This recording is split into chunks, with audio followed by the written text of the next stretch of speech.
اعوذ باللہ من الشیطان الرجیم بسم اللہ الرحمن الرحیم الحمد للہ رب العالمین والصلاة والسلام علی سیدنا و مولانا ابی القاسم محمد اللہم صلی علی محمد وآل محمد وآلہ الطیبین الطاہرین المعصومین المظلومین المنتجبین الاخیار ولعنۃ اللہ علی اعدائہم الاشرار اما بعد فقال اللہ تبارک و تعالی فی کتابہ المبین بسم اللہ الرحمن الرحیم ارأیت الذی یکذب بالدین فذلک الذی یدع الیتیم ولا یحض علی طعام المسکین فویل للمصلین الذین هم عن صلاتهم ساہون الذین هم یراؤون ویمنعون الماعون۔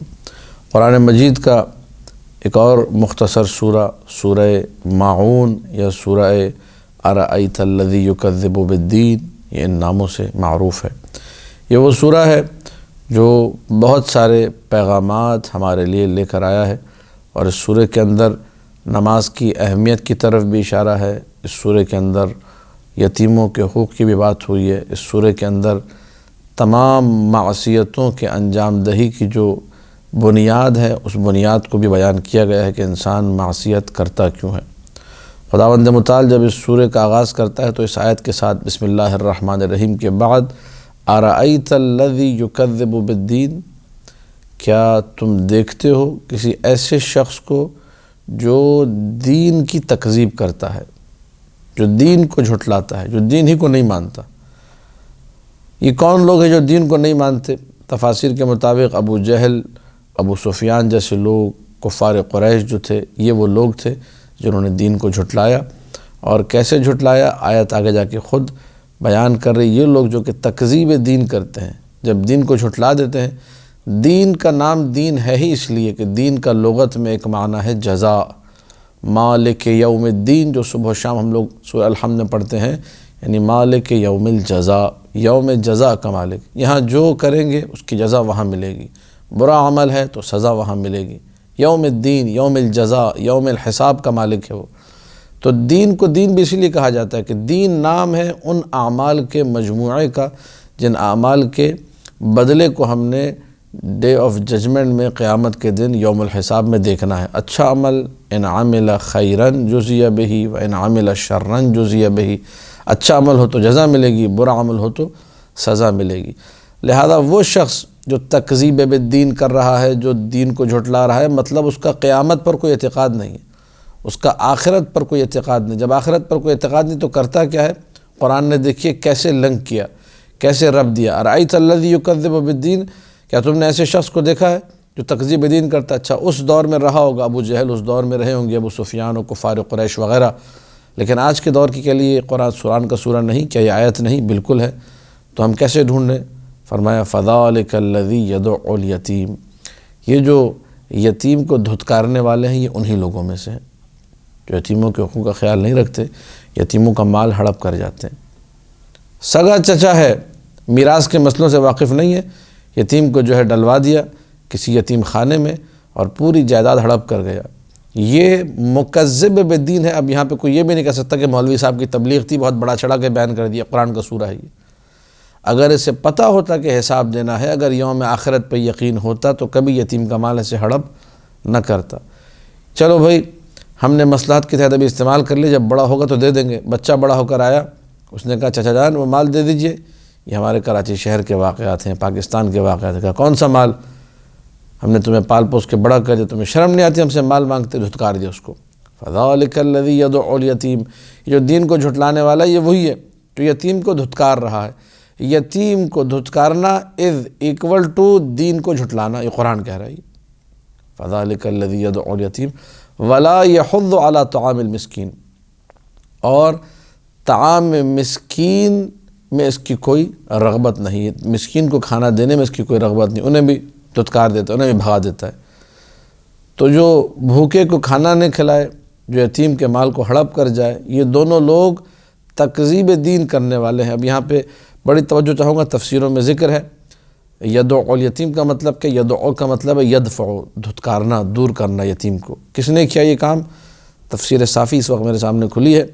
کانا ابو جہل وصیًا لیتیم، ایک یتیم کا کسی وصی تھا، یتیم جو ہے بنا کسی لباس کے، عریان ایک بچہ جو ننگا تھا، وہ ابو جہل کے پاس آیا کہ مجھے لباس کی ضرورت ہے، آپ میرے مال میں سے، جو میرا اپنا مال ہے، آپ کو میرے باپ نے وصی بنایا تھا، وصی بنا کے وہ مر گئے تھے مرحوم میرے والد صاحب، آپ میرا مال مجھے دے دیجئے۔ ابو جہل نے اس کو دھتکار دیا، کہا کہ جاؤ تمہارا کوئی مال وال نہیں ہے۔ یہ تکذیب دین کرنے والا ابو جہل ہے جو یتیم کو دھتکار رہا ہے۔ ابو سفیان نے ایک جو ہے جانور کو ذبح کیا، ایک جو ہے مسکین نے، ایک یتیم نے آ کے گوشت مانگا کہ تھوڑا سا گوشت مجھے بھی دے دو، میں کھا لوں گا، میرے پیٹ میں بھی کچھ بوٹیاں چلی جائیں گی۔ تو اس نے اپنا عصا جو تھا، جو لاٹھی اس کے پاس تھی ابو سفیان کے پاس، وہ لاٹھی زور سے اس کو ماری کہ خبردار جو تم نے مجھ سے ایک بوٹی بھی مانگی، گوشت کا ایک ٹکڑا بھی مجھ سے مانگا۔ یہ لوگ آخرت پر یقین نہیں رکھتے تھے۔ اگر ان کو پتہ ہوتا کہ یتیم کو کھلانے کا کیا ثواب ہے، یتیم کو لباس پہنانے کا کیا ثواب ہے، تو قطعاً یہ کام نہ کرتے۔ ولا یحض، یعنی ولا یرغب، اس کی کوئی رغبت نہیں، اس کی کوئی خواہش نہیں ہے، علی طعام المسکین، کہ میں بھوکے کو کھانا کھلا دوں۔ کیوں؟ کیونکہ اس کو پتہ ہے کہ آخرت و آخرت کوئی ہے ہی نہیں، آخرت کا کوئی چکر ہی نہیں ہے۔ جس کا آخرت پر یقین نہ ہو وہ کبھی یہاں پہ کھانا نہیں کھلائے گا۔ اور کچھ لوگ جو اپنے آپ کو بڑا ایماندار اور دیندار سمجھتے ہیں، ان کا عالم یہ ہوتا ہے جب ظاہری طور پہ جو ہے خالی دین سے متمسک ہوں اور باطن میں دین کا وجود نہ ہو، کہتے ہیں وہ سورہ یاسین کی جو آیت ہے کہ اگر اللہ چاہتا تو ان کو کھلا دیتا، اللہ ان کا پیٹ بھر دیتا، اللہ نے نہیں بھرا تو ہم کیوں بھریں؟ شیطانی وسوسہ، شیطانی جملے، شیطانی طریقہ کار بات کرنے کا۔ لہٰذا خداوند متعال نے جب یہ دو جملے ایک کے بعد ایک کہے کہ دین کو جھٹلانے والا کون سا ہے، کون سا شخص ہے؟ وہ جو یتیم کو دھتکار رہا ہے، وہ جو مسکین کو کھانا نہیں کھلا رہا۔ اس کے بعد اللہ نے کہا فویل للمصلین۔ اب ذرا آپ اس کے ترتیب کو اور انداز کو سمجھیے گا۔ یتیم کو کھانا نہ کھلانے والا، دھتکارنے والا، دین کو جھٹلانے والا ہے۔ مسکین کو کھانا نہ کھلانے والا، مسکین کو دھتکارنے والا، دین کو جھٹلانے والا ہے۔ جب یتیم و مسکین کو نہ پوچھنے والا دین کو جھٹلانے والا ہے، تو پھر تو بیڑا غرق ہو نماز چھوڑنے والوں کا، جو نماز چھوڑتے ہیں۔ یہ ترتیب ہے، فویل للمصلین، پھر تو بربادی ہے مصلین جنہوں نے نماز کو جو ہے چھوڑ دیا۔ فویل للمصلین، ان نماز گزاروں کے لیے الذین هم عن صلاتهم ساہون، جنہوں نے اپنی نماز کو چھوڑ دیا ہے۔ کتنا بڑا گناہ ہے ترک نماز۔ قرآن نے اس کو یہاں پر بیان کیا اور یہ پیغام دیا کہ جو رب کو سجدہ نہ کرے۔ اب اگر کہا جا رہا ہے کہ تارک الصلاۃ کے ساتھ بیٹھ کر کھانا نہ کھاؤ، تو سمجھ میں آ جانا چاہیے۔ کیوں؟ کیونکہ یہ دین کو جھٹلانے والا۔ سورہ نے بیان کیا، نہ حدیث ہے، نہ کسی مولوی صاحب کی تبلیغ ہے، قرآن کی آیت ہے، ترجمہ ہے، خود جا کے آپ پڑھ سکتے ہیں۔ میری تفسیر پہ، میرے ترجمے پہ اگر بھروسہ نہیں ہے، آپ خود جا کے تحقیق کیجئے، پڑھیے کہ یہ ارأیت الذی یکذب بالدین ایسا ہی سورہ ہے جس میں اس لحن میں، اس تندی کے ساتھ بات ہوئی ہے۔ لوگ کہتے ہیں قبلہ یہ کیسے ہو سکتا ہے کہ تارک الصلاۃ جو نماز نہیں پڑھتا اس کے ساتھ بیٹھ کے کھانا نہ کھاؤ۔ جس نے پریکٹیکلی نماز کو چھوڑ دیا وہ دین کو جھٹلانے والا ہے، اور دین کو جھٹلانے والے کے ساتھ بیٹھ کر کھانا کھانا کیا پسندیدہ عمل ہے؟ آپ خود فیصلہ کیجئے۔ قرآن نے کہا دین کو جھٹلانے والا ہے، لیکن میں اور آپ اپنے زعم کے مطابق، اپنی مصلحتوں کے تحت، اپنے جو ہے مفاہیم کے تحت جو ہم نے اپنے ذہن میں بنائے ہوئے ہیں، ایسے لوگوں کو ہم لوگ بھی دیندار سمجھتے ہیں، بڑا اچھا آدمی ہے، دل کا صاف ہے، پاکیزہ آدمی، زبان اس کی اچھی ہے، رب کو سجدہ نہیں کرتا تو نہ کرے، دنیا کی ساری نعمتوں کا منکر ہے، عملی طور پہ دہریہ ہے، ایتھسٹ ہے، ہوا کرے، میرے ساتھ تو اچھا ہے۔ یہ جب ہماری سوچ بن جائے گی تو ہمیں کبھی بھی معصوم کا فرمان سمجھ میں نہیں آئے گا جس میں معصوم یہ کہہ رہے کہ جو تارک الصلاۃ کے سامنے مسکرایا بھی تو اس نے بیت المعمور کو گویا 7 مرتبہ یا پتہ نہیں 70 مرتبہ ڈھا دیا۔ ہمیں کیوں سمجھ میں آئے گی یہ روایت؟ ہماری تھنکنگ یہ بن چکی ہے کہ ہم نے ہر حال میں بس یہ دیکھنا ہے کہ میرے ساتھ کون اچھا ہے، میرے ساتھ اچھا ہے تو معاملات ٹھیک ہے، بھلے وہ خدا کے ساتھ برا ہو، میرے رب کے ساتھ برا ہو چل جائے گا، میرے ساتھ برا نہیں ہونا چاہیے، معیاری ہے۔ لیکن جہاں حب و بغض کا معیار فی اللہ، خدا کے ساتھ اچھا ہے بھلے میرے ساتھ برا ہی کیوں نہ ہو، اگر خدا کے ساتھ اچھا ہے تو میں اچھا رہوں گا، معیار یہ ہونا چاہیے۔ ہمارے پاس بالکل برعکس 180 ڈگری گھما کے ہم نے معیار بنایا، اور میرے ساتھ تو اچھا ہے نا، میرے ساتھ تو ٹھیک ہے، پھر ٹھیک ہے۔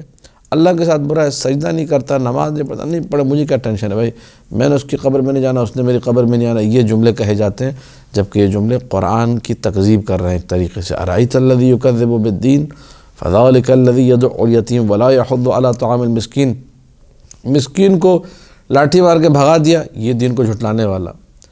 جس نے یتیم کو کھانا نہیں کھلایا وہ دن کو جھٹلانے والا۔ فویل للمصلین، بیڑا غرق ہو نمازوں کا، عذاب الہی ہے نماز گزاروں کے لیے، مصلین کے لیے۔ کون سے مصلین؟ الذین هم عن صلاتهم ساہون، جنہوں نے نماز چھوڑ دی ہے، جنہوں نے نماز کو بھلا دیا۔ یہاں پر ان اور فی کا بڑا کمال ہے۔ اگر یہاں پر فی صلاتہم ساہون ہوتا تو سب کا بیڑا غرق تھا قرآن کی اس آیت کے مطابق۔ ساہون کبھی فی کے ساتھ آتا ہے، کبھی ان کے ساتھ۔ اگر فی کے ساتھ آ جائے تو مطلب یہ ہے وہ لوگ جو نماز تو پڑھتے ہیں لیکن نماز میں ان سے مسٹیک ہو جاتی ہے، کوئی بھول چوک ہو جاتی ہے، کبھی جو ہے نا غلطی سے سجدہ چھوڑ دیا، کبھی جو ہے نا غلطی سے تشہد میں کوئی بات کر لی، کچھ بھی مسٹیک ہو جاتی ہے، ہم سب سے ہوتی ہے، کون یہ کہہ سکتا ہے کہ ہم سے نہیں ہوتی؟ ہر ایک سے کہیں نہ کہیں کبھی نہ کبھی مسٹیک ہوئی ہے۔ تو اگر فی ساہون ہوتا تو پھر سب کے لیے عذاب الہی تیار تھا، لیکن عن ساہون ہے۔ عن ساہون کا مطلب یہ ہے کہ جو جان بوجھ کر نماز کو ترک کرے، جو جان بوجھ کر نماز کو چھوڑے، ایسا شخص جو ہے وہ بارگاہ الہی میں اس آیت کو جب پڑھے بیٹھ کر تو تیار رہے اس عذاب کے لیے، بفویل للمصلین کے لیے، الذین هم عن صلاتہم ساہون۔ اب یہاں پہ روایتیں ہیں، میں اپنے تزکیہ نفس کے لیے بھی یہ غلطی ہم سے بھی ہو جاتی ہے کہ بعض اوقات اول وقت کی نماز نہیں ہو پاتی، تو لہٰذا اگر میں یہ روایت پڑھ رہا ہوں تو کوئی بھی مرد مومن یہ نہ سمجھے کہ میں مثلا اول وقت کا پابند ہوں۔ اپنے لیے دعا ہے اور اپنے نفس کے لیے ایک تعزیانہ بھی کہ خدا ہمیں بھی اول وقت کی نماز پڑھنے کی توفیق عطا کرے۔ معصوم کا ارشاد ہے کہ یہ جو آیت ہے ویل للمصلین الذین هم عن صلاتہم ساہون، یہ ان لوگوں کے لیے جو اول وقت کی نماز کو بنا کسی عذر کے چھوڑ دیتے ہیں۔ ایک دفعہ بندہ کسی کام میں مصروف ہے، کسی جگہ پھنسا ہوا ہے تو سمجھ میں آتا ہے، ایک دفعہ اذان ہو رہی ہے، گھر میں لیٹا ہوا ٹی وی دیکھ رہا ہے، کوئی کام نہیں اس کا، ادھر سے ادھر چینل گھما رہا ہے، پڑھ لیں گے نماز، وقت وسیع ہے، دیکھی جائے گی، گپے مار رہا ہے بیٹھ کے، فضول گپے، ان کا کوئی مقصد نہیں۔ ان لوگوں کے بارے میں بھی یہ آیت ہے اور یہ عذاب ہے معصوم کے فرمان کے مطابق، یعنی سختی ہے۔ اگر بنا کسی عذر کے، بنا کسی ایکسکیوز کے، بنا کسی بہانے کے اگر نماز چھوڑی، جبکہ مؤذن نے حی علی الصلاۃ کہہ دیا تھا، آ جاؤ نماز کی طرف، تو اس کا مطلب یہ معاملہ بھی سخت ہے۔ اول وقت کی نماز ایک اہمیت کے حامل ہے۔ روایات نے کہا اول الوقت رضوان اللہ وآخر الوقت عفو اللہ، وہ بھی اسی سے آ کر جڑ جاتی ہے روایت۔ اول وقت رضائے خدا کے لیے موجب بنتی ہے، انسان جب اول وقت کی نماز پڑھتا ہے خدا راضی ہوتا ہے۔ وآخر الوقت عفو اللہ، یہ بھی حدیث معصوم ہے، اور آخر وقت میں خدا معاف کرتا ہے۔ والعفو لا یکون الا من ذنب، اور معافی تبھی ہوتی جب کوئی غلطی ہوئی، جب کوئی گناہ ہوا ہو۔ تو اول وقت کی نماز بنا کسی عذر کے چھوڑنا، جو روایت میں تصریح ہے لغیر عذر، یہ خود ایک گناہ ہے۔ انسان کو کبھی بھی اول وقت کی نماز کو نہیں چھوڑنا چاہیے۔ پھر اس کے بعد ایک اور حدیث ہے جو کہ کتاب خصال شیخ صدوق میں موجود ہے، امیر المؤمنین علی بن ابی طالب صلوات اللہ علیہ سے، مولا فرماتے ہیں لیس عمل احب الی اللہ عز وجل من الصلاۃ، اللہ کو کوئی بھی عمل نماز سے زیادہ پسند نہیں، نماز سے کسی عمل کا کوئی تقابل نہیں، نماز اتنی زیادہ خدا کو پسند ہے۔ فلا یشغلنکم عن اوقاتها شیء، کوئی بھی چیز بہانہ نہ بنے، کوئی بھی عذر تم اپنے لیے پیدا نہ کرو اوقات نماز میں فلاں کام میں تھا۔ وہ جو جملہ ہے وہ اسی حدیث سے نکلا ہوا لگتا ہے کہ نماز سے یہ نہ کہو مجھے کام کرنا ہے، کام سے یہ کہو کہ میں ذرا نماز پڑھ کے آؤں پھر تمہیں انجام دوں گا۔ یہ فلا یشغلنکم عن اوقاتها شیء، نماز کے اوقات سے تمہیں کوئی چیز دور نہ کرے، کوئی امور دنیا میں سے کوئی بھی کام۔ فإن اللہ عز وجل ذم اقواما، اللہ تعالیٰ نے ایسے لوگوں کی مذمت کی ہے جو نماز کو یہ کہہ کے چھوڑ دیتے کہ ہم ابھی کام کر کے آ رہے ہیں، ابھی کام کر لیں پھر نماز پڑھ لیں گے۔ اور اس کے بعد مولانا نے اسی سورہ ماعون کی ان آیتوں کی تلاوت کی، فقال الذین هم عن صلاتهم ساہون، یعنی انہم غافلون استہانوا باوقاتها، یہ لوگ غفلت کا شکار ہے اور انہوں نے نماز کے اوقات کو ڈی ویلیو کر دیا ہے۔ اذان ہوتی رہے، پڑھ لیں گے، ٹائم ہے نا، ٹینشن کیا ہے، اتنی جلدی کیا ہے۔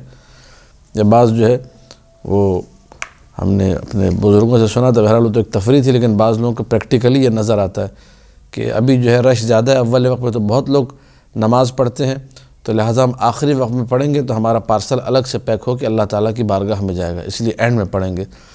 تو ہم نے جب کسی اپنے دوسرے استاد سے ذکر کیا کہ بھئی فلاں استاد تفریح میں یہ کہہ رہے تھے، ظاہر انہوں نے سنجیدہ نہیں کہا تھا، تو انہوں نے کہا اسی علت کی وجہ سے اول وقت نماز پڑھنی چاہیے۔ اگر علت یہی ہے کہ ہماری نماز الگ سے پیک ہو کے جائے گی، تو اسی وجہ سے اول وقت پڑھنی چاہیے، کیونکہ آج کل اول وقت کوئی نہیں پڑھتا، سب آخر وقت میں پڑھ رہے ہیں۔ تو اسی علت کو مد نظر رکھتے ہوئے انسان کو اول وقت میں نماز کو ادا کرنا چاہیے۔ خدا ہمارے تمام بزرگوں کی مغفرت کرے، ان کے درجات کو بلند کرے، جنہوں نے چھوٹے چھوٹے بعض اوقات لطیفوں میں، ہنسی مذاق میں ہمیں بہت بڑے بڑے درس دیے، رحمۃ اللہ علیہم اجمعین۔ تفسیر مجمع البیان میں روایت موجود ہے امام جعفر صادق علیہ الصلوۃ والسلام سے، یہ الذین هم عن صلاتهم ساہون کا مطلب نماز کو ترک کرنا، نماز کے بارے میں سستی اور کاہلی برتنا۔ قبلہ میں بس جو ہے فجر کی نماز نہیں پڑھتا ہوں، باقی پڑھ لیتا ہوں۔ قبلہ ظہر کی نہیں ہو پاتی، وہ آفس ٹائم ہے، لیکن باقی پڑھ لیتا ہوں۔ قبلہ میں جو ہے نا رات کو ساری ایک ساتھ پڑھ لیتا ہوں۔ یہ بعض لوگوں کے جملے جو سننے کو ملتے ہیں، یہ سستی ہے، یہ کاہلی ہے، یہ ترک نماز کی طرف انسان کو لے جاتی ہے۔ نماز کو ضائع کرنا ہے جو شرعاً حرام ہے۔ الذین هم یراؤون، اب دوسری کیٹیگری آ گئی، وہ لوگ جو نماز تو پڑھ رہے ہیں لیکن دکھاوا ہے۔ وہ بعض واقعات جو کتابوں میں درج ہیں، آیت اللہ دستغیب نے اپنی کتابوں میں خاص طور پہ ایسے واقعات ذکر کیے کہ ایک بندے نے نماز پڑھنا شروع کی مسجد میں، مسجد خالی ہو چکی تھی، لیکن اس کو ایک آہٹ محسوس ہوئی کہ کوئی ہے، وہ ساری رات نماز پڑھتا رہا۔ صبح جو ہے جب اس نے دیکھا تو یہ دیکھا کہ مسجد سے کتا نکل کے جا رہا تھا، تو پتہ چلا جی پوری رات قربتاً الی الکتا جو ہے نماز پڑھی ہے۔ قربتاً الی اللہ کی جگہ جو عمل قربت الہی کا باعث تھا، وہ ایک کتے کو، ایک حیوان کو دکھانے کے لیے انجام دیا۔ یہ نماز پھر اللہ کے لیے نہیں ہے، اس کا خدا سے کوئی تعلق نہیں ہے۔ یہ سجدے جو ہو رہے ہیں، یہ رکوع سجود جو ہو رہا ہے، اس کا رب سے کوئی تعلق نہیں، یہ صرف سامنے والے کو دکھانے کے لیے۔ اور شیطان نے ایسا دھوکہ دیا کہ پتہ چلا ایک حیوان کے لیے رات بھر جو ہے جاگ کر نماز ادا کی۔ وَيَمْنَعُونَ الْمَاعُونَ، یہ لوگ جو لوگوں کو دکھانے کے لیے نمازیں پڑھتے ہیں، چھوٹی چھوٹی چیزیں دیتے ہوئے ان کی جان نکلتی ہے، کیونکہ ان کا عمل خالص نہیں ہے، اللہ کے لیے دل ان کا بڑا نہیں ہے۔ لہٰذا وہ چیزیں جو میں اور آپ ایک دوسرے کو دے دیتے ہیں، عام طور پہ گھروں میں آس پڑوس میں رواج ہوتا ہے، کوئی چیز چاہیے ہوتی ہے برابر سے اٹھا لی، لے لیے، مجھے دے دیجئے میں آپ کو وہ دے دیتا ہوں۔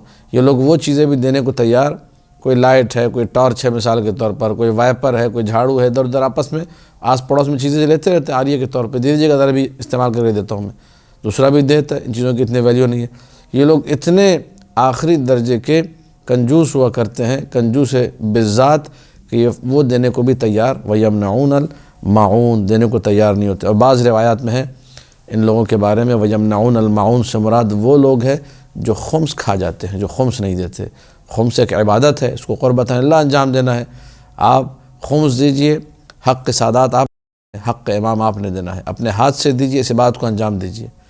نہیں انجام دیا، قرآن کی آیت امام کی روایت کے مطابق، فی روایت اخری الخمس والزکوٰۃ، جس پہ خمس واجب ہے وہ خمس نکالے، جس پہ زکوٰۃ واجب ہے وہ زکوٰۃ نکالے، نہیں نکالے گا عذاب الہی کے لیے تیار رہے۔ فویل للمصلین الذین هم عن صلاتهم ساہون الذین هم یراؤون ویمنعون الماعون۔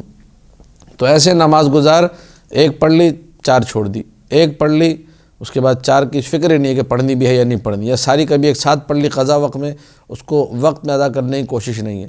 یا مثال کے طور پر پڑھ بھی رہے پانچوں اوقات میں، تو اس کی کوشش یہ ہے کہ پہلی صف میں پڑھوں، پوری مسجد دیکھے، پورا علاقہ دیکھے، ایک سے بن جائے کہ بڑا دیندار ہے، اس کے بعد میں اپنے باقی شیطانی کام لوگوں سے چھپ کے کرتا پھروں گا۔ یا یہ کہ جو ہے وہ خمس کھا رہا ہے، نماز تو پڑھ رہا ہے لیکن خمس ادا نہیں کر رہا، زکوٰۃ ادا نہیں کر رہا۔ قرآن نے جہاں اقیموا الصلاۃ کہا، وہاں آتوا الزکوٰۃ کا ٹکڑا بھی لگا ہوا ہے۔